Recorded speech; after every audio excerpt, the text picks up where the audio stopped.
berdiri sendiri antara satu ayat, tetapi ada kaitannya dengan ayat-ayat lain atau dengan hadis yang disebut dengan munasabatul ayat, persesuaian ayat dengan yang lainnya. Bahwa kemarin terakhir ayat 77 ada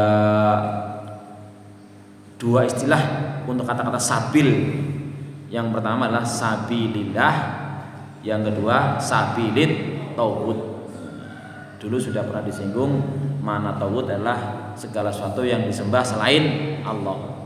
Itu macamnya banyak sekali, otomatis ada yang punya setan, ada yang punya mungkin juga benda apa gitu. Karena prinsipnya yang disembah oleh manusia itu secara umum tidak hanya Allah. Ada yang menyembah nafsune dewek.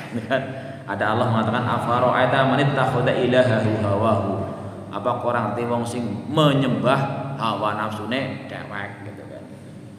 Nah, kemudian di sini di ayat akhir ayat 76 faqatilu awliya asyaiton maka perangilah para pelindung-pelindung, para pendukung-pendukung setan. Yang kemarin sudah kita pahami bahwa dalam Al-Quran setan itu ada dua kelompok. Setan itu sebenarnya oleh Allah kadang disebut sebagai makhluk, tapi kadang disebut sebagai sifat. Nah, kalau secara pemahaman kita bisa memahami bahwa setan itu ada dua kelompok, yaitu syayatinal jin wal ins, setan jin dan setan manusia. Yang secara kalau kita pelajari dari ayat yang lainnya, kita paham bahwa yang namanya setan itu adalah makhluk, yaitu jenisnya jin dan manusia yang secara kasat mata dia khususnya diwakili karena iblis itu kadang disebut juga setan ya, kadang-kadang disebut juga sebagai iblis. Tapi ketika kita memahami surat Al-Kahfi, iblis itu adalah nama dari jin, kana minal jin, nama dari sebagian dari jin juga, ifrit misalnya gitu.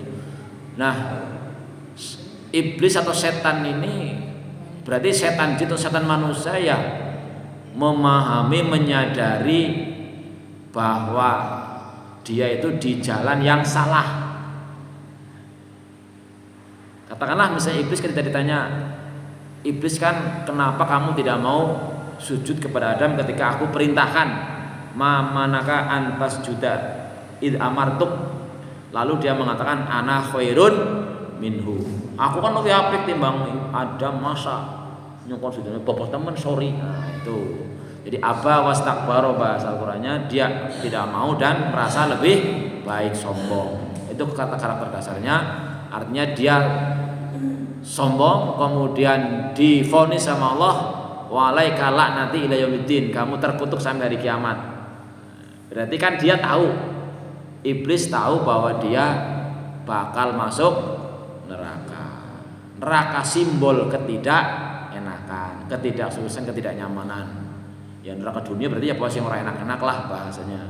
Tapi dia tidak mau sendiri, itu kan dia kan bersumpah di hadapan Allah, semua manusia akan disesatkan untuk mengikuti jejaknya. Itu gampangnya sifat-sifat dari setan itu seperti itu. Jadi apa saja, siapa saja yang memang dia di posisi yang tidak benar, kemudian dia merasa benar, lalu dia tahu, dia sadar bakal sengsara, bakal gagal, bakal masuk neraka, tapi tidak mau sendirian. Nah, itu kategorinya setan. Nah, ini faqatilu awliya asyaiton, maka perangilah para pendukung, para pelindung setan. Inna kaidas syaitoni kana dhaifa, sebenarnya sungguh bahwa tipu dayanya setan sebenarnya lemah. Ya tentu pengertiannya kalau kita kuat setan mesti lemah senjane. Nah, tapi kadang-kadang kita kan lemah juga. Kadang-kadang merasa, kadang apalagi ada orang Jawa yang sering saya sampaikan, merasa anu balungnya cilik gitu. Kan ada nggih. Lah nyong anu balung cilik ya. Bisanya kayak getok gitu. Kan merasa lemah. Padahal kan sama Rasulullah disuruh ikhris, wah sing otos lah, yang semangat.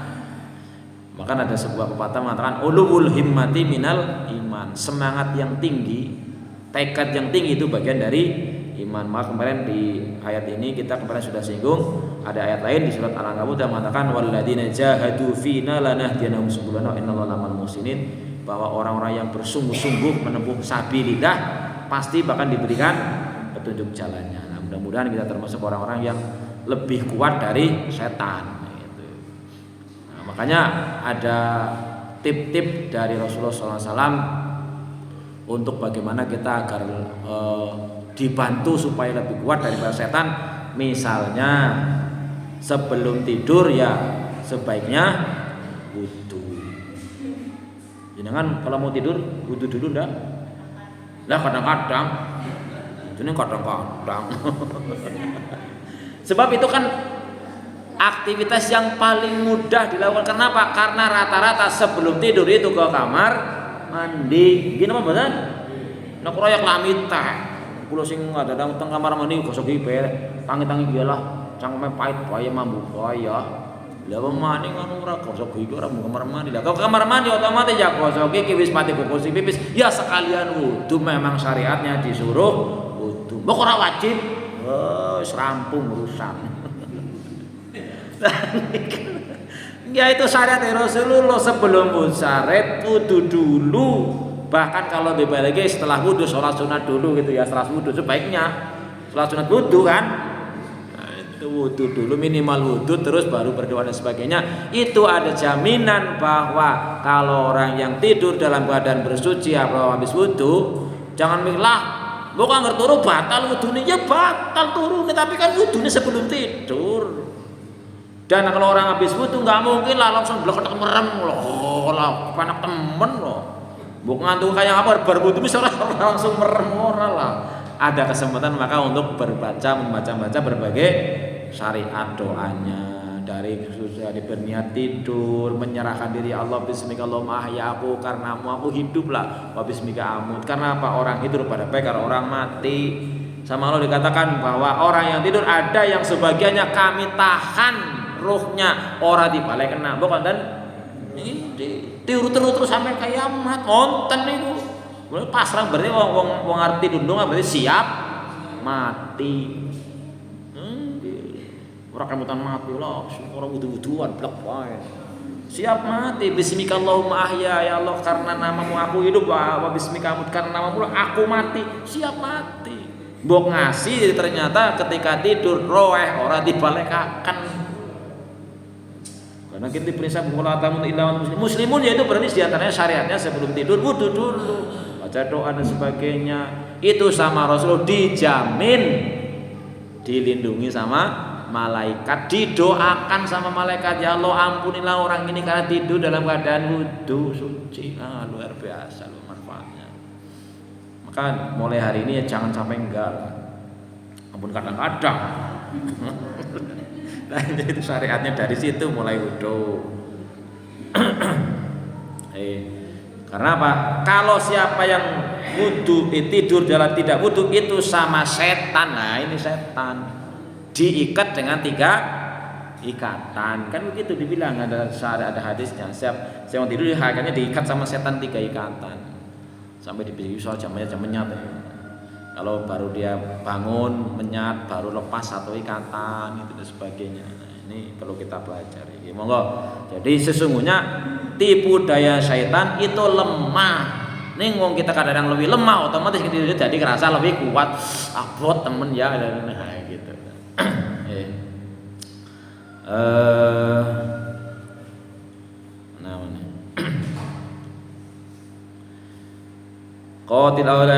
Qatilu ya awliya Allah ansar wa syaitan fa innakum taglibun fastani baina man yaqatilu ila Allah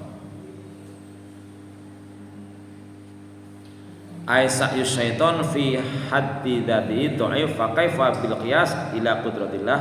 Kalau sebenarnya kaidu syaitan lil mu'minin ila janbi kaidillah lil kafirin atau syai'an wahdiya wa lemah. Oke, mau kita lanjutkan ke ayat ke-77. Kita baca bareng-bareng. A'udzu billahi minasy syaithanir rajim. Monggo. Bismillahirrahmanirrahim.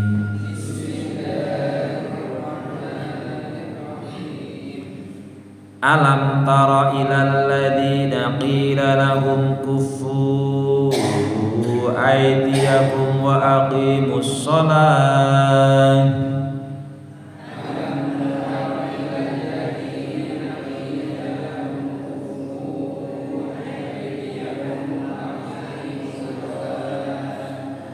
Alam tara ilal ladzina qila lahum kuffu aydiyakum wa aqimus shalah.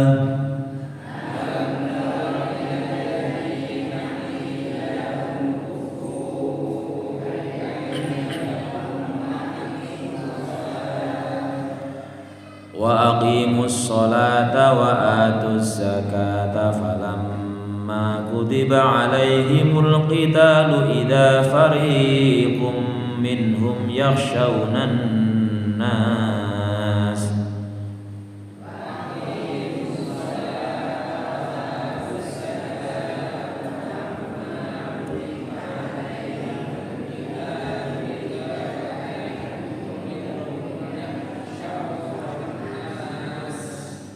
Di kata-kata waqimus zakah ada tanda wakafnya mboten? Wakafnya apa?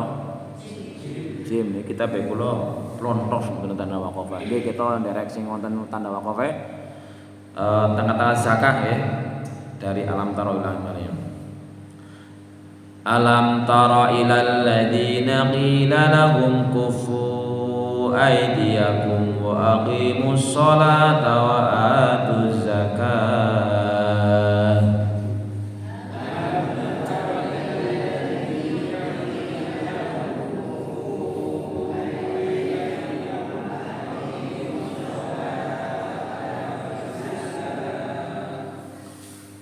Tanda wakafnya jim nggih. Tenggen kula niki mboten teng komputer nggih mboten.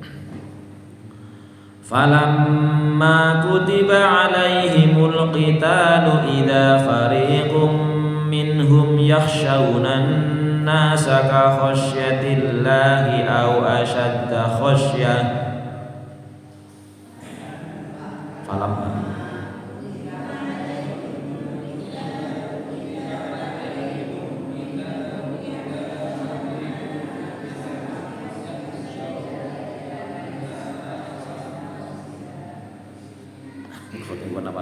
ditarik napas dulu.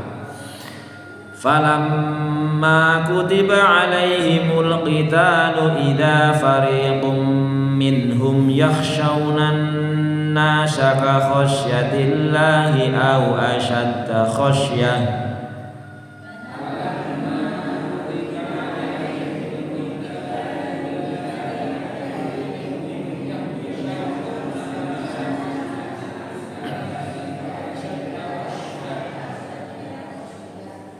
Wa qalu rabbana lima katabta alaina al-qitala laula akhartana ila ajalin qarib.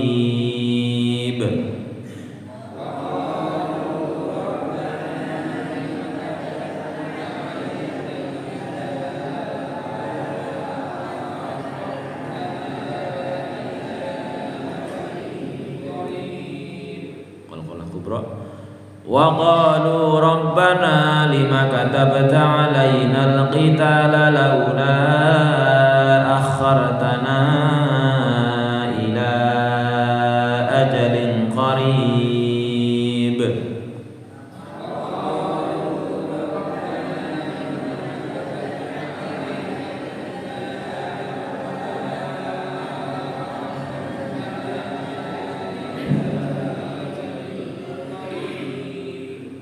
Qul mata'ud dunya qalilun wal akhiratu khairul liman ittaqa wa la tuzlamuna fatila.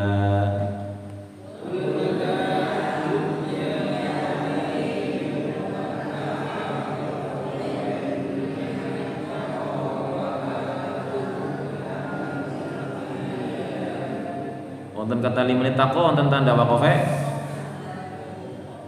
Qoflam. Niki anu perbedaan cetakan. Teng kita begula mboten tanda wakaf. Iki kita wakaf-wakafan mawon. Memang secara makna ada apa nggih jeda. Qul mata'ud dunya qalilun wal akhiratu khairul liman ittaqa.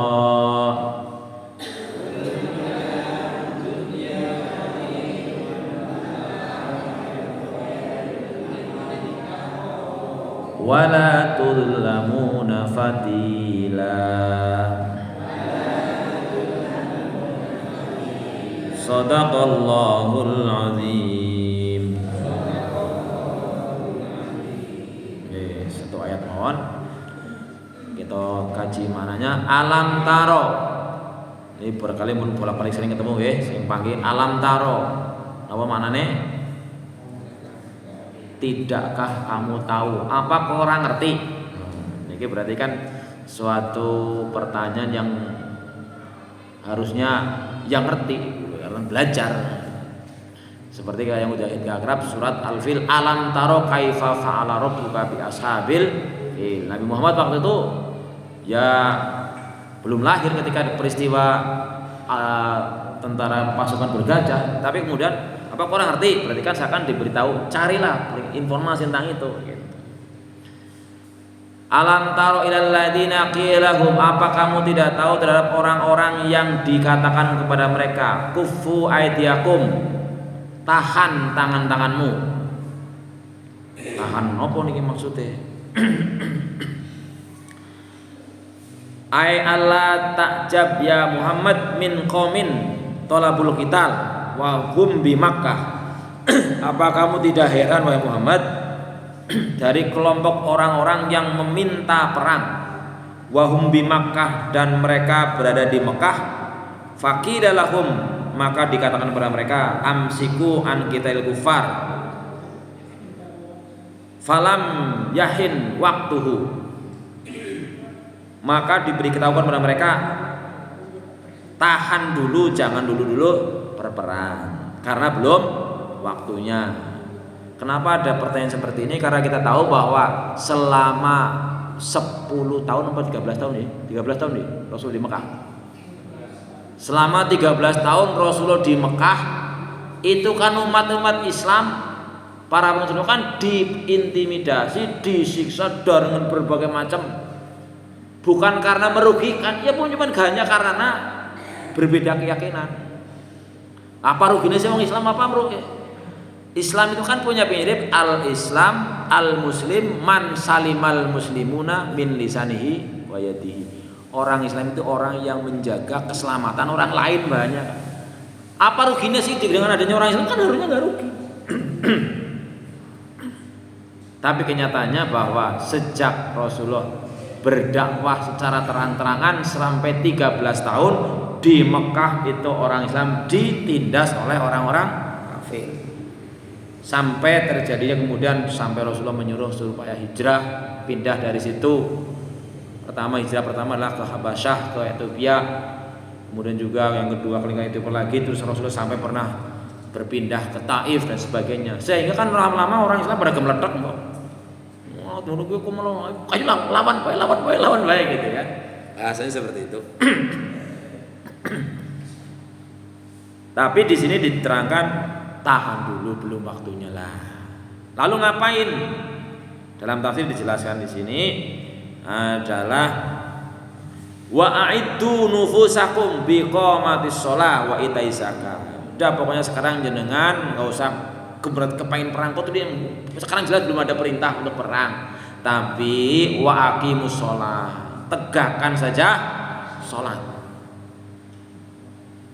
Karena sholat mengajarkan disiplin, mengajarkan kesadaran diri. Wa atuz zakat. Jadi kalau kemudian ada orang-orang non muslim mengatakan Islam itu disebarkan dengan pedang, dengan cara memaksa orang, ya enggak, orang sengaja memang belajar sejarah. Karena kita tahu bahwa awal berislam sampai 13 tahun itu enggak ada perang-perangan. Karena ditindas terus, akhirnya setelah Rasulullah dan sahabatnya pada pindah ke Madinah baru ada izin perang, bukan perintah perang juga, diizinkan. Udzina lil ladina apa itu? Uladina amanu udzinal qitalu bi annahum zulimu lah, bahwa orang-orang Islam diizinkan perang karena mereka didolimi. Tapi kalau orang jangan wong ora seneng ya digoleti elek biasane gitu kan. Sehingga berbagai cara para musuh Islam menyebarkan berita hoak, berita yang keliru, berita yang tidak benar bahwa Islam disiarkan, disebarkan dengan cara berperang. Tapi selama 13 tahun kita tahu Rasulullah dan sahabatnya diperangi oleh orang-orang kafir. Apa kamu tidak tahu kepada orang-orang yang dikatakan kepada mereka, tahanlah diri kalian tangannya dari berperang, waqimus sholat, dan dirikanlah sholat, wa atuz zakat, dan diberikan zakat. Falamma kutiba alaihimul qital, akan tetapi ketika diwajibkan kepada mereka berperang, jadi mana-mana kita ada kata-kata kataba ya dalam Al-Quran. Saya pernah membaca atau mendengar penjelasan Ustaz Adi Hidayat bahwa kita memahami dalam Al-Quran kata-kata itu yang sinonimus atau yang sejenis artinya. Seperti kemarin sabil dan sirot diterjemahkan sama-sama jalan dalam bahasa Indonesia. Tilawah sama qiraah sama-sama tadarus diterjemahkan sama-sama baca. Berarti kan bahasa Indonesia kurang kosakata lah bahasanya. Maka memang secara faktual, secara fakta, bahasa di dunia yang paling banyak kata-katanya itu bahasa Arab. Makanya Al-Quran mengatakan inna anzalna Qur'an Arabiyyah la'allakum ta'qilun. Quran gue bahasa Arab kan gue pinter gitu, biar maksudnya belajar bahasa Arab, karena memang faktanya kata-katanya paling banyak. Dan tadi dalam bahasa Indonesia wajib ada kataba, ada farodo, ada wajaba. Kan sama-sama wajib terjemahannya. Tolabul ilmi faridotun, fardu ya wajib. Kutiba alaikumusiyam, wajib, akan diwajibkan. Inna sholata kanat alal mu'minina kitaban mauquta, kewajiban. Tapi sebenarnya menurut Ustaz Hidayat atau para ulama yang mumpuni, kata-kata kataba sama farodo sama wajaba mungkin ada perbedaan makna. Dan bagi orang yang ilmunya hanya taunya itu tok, misalnya ada yang dasar yang dipakai oleh orang-orang Islam yang ngebomi orang lain ya, kan ada nggih yang oleh Densus dicap sebagai teroris itu kan. Itu kan ketika diwawancarai, kenapa kamu geluh? Kan wajib, sholat wajib, puasa wajib, kita laksanakan. Ya perang sama orang kafir ya wajib. Tetapi kalau kita memaknai bahwa kata-kata kataba itu wajib dengan waktu dan kondisi tertentu. Kita wajib sholat apa boleh, misalnya kata wajib sholat fardu dalam arti sholat wajib ya sholat fardu. Kan nggak boleh sebelum matahari tergelincir dari tengah-tengah ke barat, belum boleh sholat duhur, ya kan? Puasa Ramadan di bulan Safar, ya nggak wajib, malah dosa. Karena ada, berarti kalau kata-kata kataba itu kewajiban yang ditentukan oleh waktu dan syarat tertentu, itu wajib.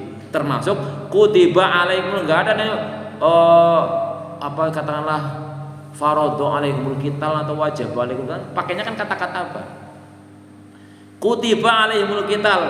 Maka ketika diwajibkan kepada mereka berperang, maka kewajibannya ini adalah karena didolimi, kita melawan gitu.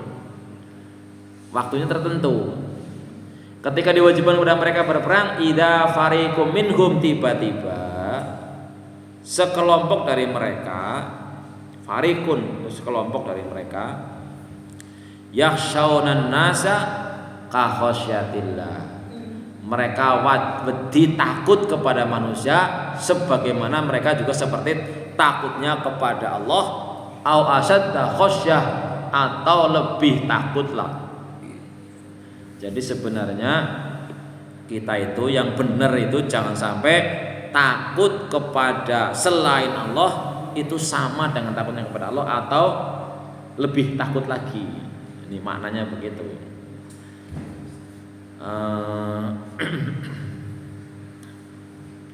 Ai falamma furidu alaihim qitalul musyrikin, di sini ketika diwajibkan berperang melawan orang musyrik, idza jama'atun minhum, tiba-tiba sebagian kelompok dari mereka yang tadinya kepengen perang Rasulullah kita kan masa digini ayolah kita lawan kok disit barang diwajibkan kepada mereka untuk berperang ya khafuna sebagian mereka khawatir wayajbunun wajibnun takutan lah wayabzaun minal maut mereka wedi mati kahosyatim sebagaimana takutnya min adabillah dari Allah awasyatim atau lebih daripada itu. Qala Syamasari kana mu'minuna fi bida'il Islam wa hum bi Makkah ma'muruna bi sholati wa zakati wa sabr. Jadi orang-orang beriman ketika awal-awal Islam yaitu ketika di Mekah mereka diperintahkan supaya salat wa zakat dan sabar dan sabar ala adal musyrikin atas penderitaan yang ditimpakan atau atas kesiksaan yang diberikan oleh orang-orang musyrik. Wa kanu yataharraquna law umiru bil qital. Mereka itu sangat semangat kalau misalnya berharap diwajibkan untuk diperintahkan untuk berperang. Liyastafu min a'dayhum untuk bisa menghadapi musuh-musuhnya. Falama umiru bima kanu yuwaddunahu jaza'a minhum. Ketika sudah diwajibkan berperang malah ternyata jaza'a minhum ada yang takut wa khawa min wajatin nas dan takut menghadapi manusia. Nah, kemarin kita sudah bahas bahwa mestinya orang yang beriman itu prinsip hidupnya cuma dua. Apa itu? Yaitu iskariman aumut syahidan. Kalau berani hidup ya jadilah hidup yang mulia. Itu sebagai orang yang muslim yang kafah lah, semangat.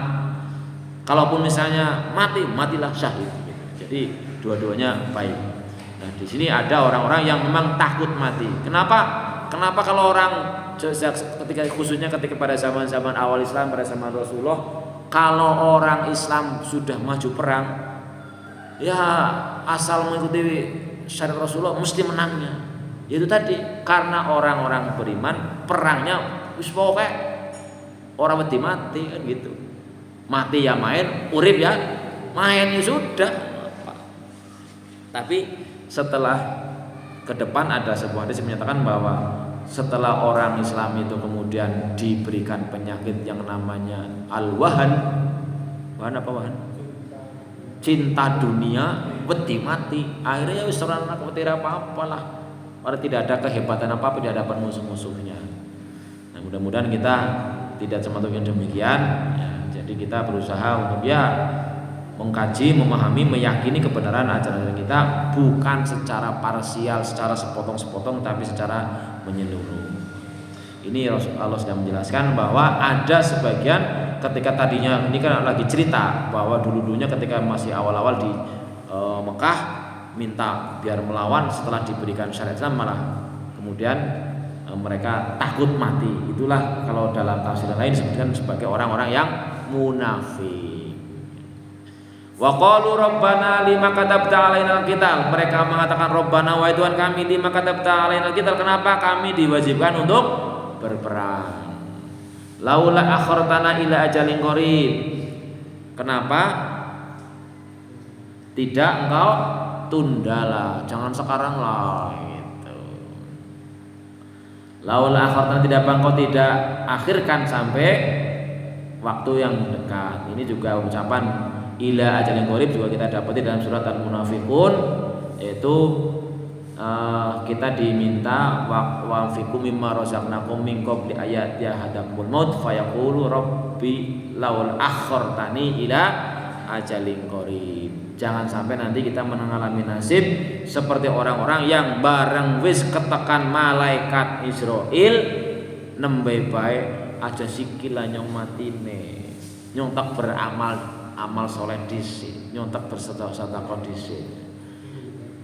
Makanya kita ada syariat-syariat yang menggunakan kata-kata ajilu. Ajilu artinya kalau secara umum al-ajalatu minasyaiton. Itu secara umum yang namanya buru-buru apa saja itu termasuk perbuatan setan, maka jangan. Tapi ada perkecualian, yaitu tentang masalah sholat dan taubat ataupun juga bayar utang. Ajilu bis sholat qoblal maut, segera begitu waktu sholat aja mengkongkoan. Ajilu bit taubat, segera bertobat. Jadi nanti menjadi pelajari apa-apa yang perlu di buru-buru, maksudnya segera lakukan itu kan. Jangan sampai nanti kategorinya masuk kategori orang-orang yang setelah kedatangan ajal baru minta tempo. Qul mata'ud dunya qalil, katakanlah Muhammad, mata'ud dunya qalil, kenikmatan dunia itu sedikit. Sebanyak apapun loh. Kemarin ada di TV apa di YouTube di video Kejaksaan Agung menyita uang korupsi sing duitnya digelar anggar digelar kabeh semejit numpuk atusan ewu kabeh ora cukup. Kan akan buat berapa triliun. Itu alasannya sebagian ditampilkan di kantor karena ruangannya ora cukup di dono kabeh. Ya apa? Lah kalau ya itu makanya kalau orang masih menganggap bahwa dunia itu lebih baik daripada akhirat ya begitu. Orang yang tidak bisa bersyukur yang mesti seberapapun kurang. Mungkin pada umpamanya tidak korupsi, ya mungkin juga mobilnya wis mewah, rumahnya mewah. Tapi orang genah memang menganggap bahwa dunia lebih baik daripada akhirat, akhirnya ya tidak cukup. Pernah saya bilang bahwa sing jenenge kehidupan dunia angger ora dicukupna ora bakal cukup. Makanya jangan pernah ada mengatakan senai kon cukup. Nauzubillah kalau ada orang begitu. Karena sebagai orang beriman dikatakan andai kata, bukan gitu ya. Apabila ada seorang bangun pagi awake waras bedigas, ada yang buat makan hari itu, wis kudune syukur. Artinya apa? Marem, alhamdulillah. Bahkan andai pun ora duwe panganan, ya kayak Rasulullah, mau enak. Aisyah, ana sing nggo sarapan, ora ana. Lah ya wis nyong puasa. Ya kepenak kok. Lah kalingane kok sibuk masak kayak ketok. Astagfirullahaladzim. Coba nih. Ya kan nek diangen-angen janjane sing jane urip kepenak kuwi anu kepenak. Sing penting bisa syukur. Men bisa syukur bandingaken karo sing luwih sengsara. Iya lah kok ngomong gitu kok mesti mending ana panganan mbiyen kok ngono. Ya kan biyen Bu, Allah ada mau cara bersyukur ya bangil bae lah. Mata'ud dunya qalil, kenikmatan dunia walaupun seberapa triliun kecil. Ya kalau kita bisa merasakan itu insyaallah hidup itu enak bener itu. Ana sing sarapan, alhamdulillah. Ana sing sarapan, ana sing mangan dina biyen. Ngesuk kambuh lah ora urus. Metu ana rezeki. Ora sing dipangan, ya wis nyong puasa. Lah main temen gue ya. Karuan Mas Rasul kon. Kira kok nyontoh Rasul kok. Nyontoh siapa sih? Iya yang jangan-jangan janjane ngirupin ora pati angel-angel ora. Nih gara-gara menganggap bahwa nikmat dunia itu ya lebih besar dari akhirat, akhirnya ya begitu. Kita sebagai orang yang diberitahu ya kita sadarlah. Qul ma ta'ud dunya qul, nikmat dunia kecilik lah kayak apa-apa. Wal akhiratu khairul limanit. Tapi ya memang akhirat itu lebih baik hanya bagi orang yang bertakwa yang bisa merasakannya itu. Orang bertakwa adalah orang yang imtisal amrillah wa istinabu nawahi, orang-orang yang bisa melaksanakan apa yang Allah perintahkan dan meninggalkan apa yang Allah larangkan, maka dia bisa merasakan bahwa akhirat akan lebih baik. Tapi kita sebagai orang-orang yang belajar ya mudah-mudahan kita bermohon Allah bantu kita untuk mampu bisa menyatakan merasakanlah dunia kecil. Dalam arti semangat ya, dalam arti semangat. Caranya hanya dengan dua yaitu sabar dan syukur. Wala tulamuna fatila, dan kalian tidak akan didolimi sedikit pun. Aila tungkosuna min ujuri a'malikum adna syai'un walau kana fatila wa wal khait alladhi fi syaqqinna awat apa ya? Innal ayata fi qaumin minas sahabah kanu qad umiru bil kaffi wal qital fatamannau ayyumaru bih falamma umiru bihi karihu la syakka fi dinihim walakin khafa minal maut. Jadi ini ayat ini memang turun kepada orang-orang yang dianggap sebagai orang-orang munafik ketika tayya ketika belum ada perintah perang ya yulah begitu ya peh gitu. Kan ada orang-orang yang begitu ya biasanya kadang-kadang ya sampai kiamat ya ada orang-orang yang bermental seperti itu, yang ketika belum ada sesuatu engko ngerana kene baru ngene begitu anak aneh pada orang gitu. Memang al munafik itu orang-orang yang tidak sejalan, tidak selaras antara ucapan dan kenyataan hatinya seperti itu. Falamma waqilah ya fil munafikin wa huwa alik fi siyaqil kalam. Artinya al-yaqufi itu lebih tepat dalam konteks pembicaraan bahwa khususnya di sini orang-orang munafik itu terutama ketika berperang ogah-ogahan karena khawatir mati. Maka kemarin di ayat sebelumnya kan sudah dijelaskan ketika orang-orang munafik semangat perang mau mangkat tengah-tengah jalan balik. Perang Uhud ya berapa ratus orang, 300 orang kembali. Kemudian ketika ada orang Islam yang terbunuh, oh wingi dongane jam melu ya ramamu ora mati gue. Tapi barangkali ketika orang ada peperangan di mana orang Islam memperoleh kemenangan, jenengan masa ora kemutan nyong kancane melu ora nyong ora dibageni, gitu seperti itulah. Prinsipnya orang-orang munafik itu adalah orang yang memang menyatakan, merasakan, menyiapkan, menyikapkan bahwa dunia itu lebih baik dari akhirat. Artinya lah akhirat yang bulah, mau akhirat siksa kubur yang bulah, mau guna urungan apa? Akhirat buat nambah orang lah, sih nang dunia nang dunia. Kadang-kadang ada orang bermental seperti itu. Prinsipnya pokoknya nang dunia jadi pol-polin lah, nggak percaya pada akhir. Kita masalahnya kan tidak bisa uji coba, karena apa? Kalau kita udah mati nggak akan bisa balik lagi. Ya mau tidak mau menurut saya percayalah. Ini cuma karena sifatnya al-iman yazidu yanqus. Iman kadang-kadang naik kadang turun, ya kita memohon kepada Allah mudah-mudahan dibantu untuk senantiasa bisa meningkatkan imannya sehingga kita berakhir hidup kita nantinya dengan terbaik husnul khotimah. Amin ya rabbal alamin. Barangkali itu yang bisa saya bahas, mudah-mudahan ada manfaatnya. Kurang lebihnya mohon maaf. Sekiranya ada yang perlu didiskusikan, dipersilakan. Ada yang mau ditanyakan? Betul nggih? Nggih, mudah-mudahan kita bisa diberi pemahaman oleh Allah Subhanahu wa taala. Oh, ini urusan akhirat, berarti ini lebih apik. Meskipun kadang-kadang abot naudzubillah. Kita sudah dipahamkan bahwa sing apik itu mesti abot. Sing elek mesti enteng. Niku sudah sunatullah. Sing apik ora dilakoni, abot gandulan setan aja ora usah sedene kaya ora ya supiye ngene. Tapi ngerti elek disuruh ayo terus sing supaya bareng nyong iki ayo terus kepenak kowe. Inilah mudah-mudahan bisa kita tanamkan dalam hati ketika kita mengalami yakin ini apik tapi kok abot temen ya. Bismillah a'udzubillahi minasyaitonirrajim. Mudah-mudahan diberikan pertolongan Allah Subhanahu wa taala. Kita akhiri doa majlis. Subhanakallahumma wa bihamdika asyhadu an la ilaha illa anta astaghfiruka wa atubu ilaik. Assalamualaikum warahmatullahi wabarakatuh.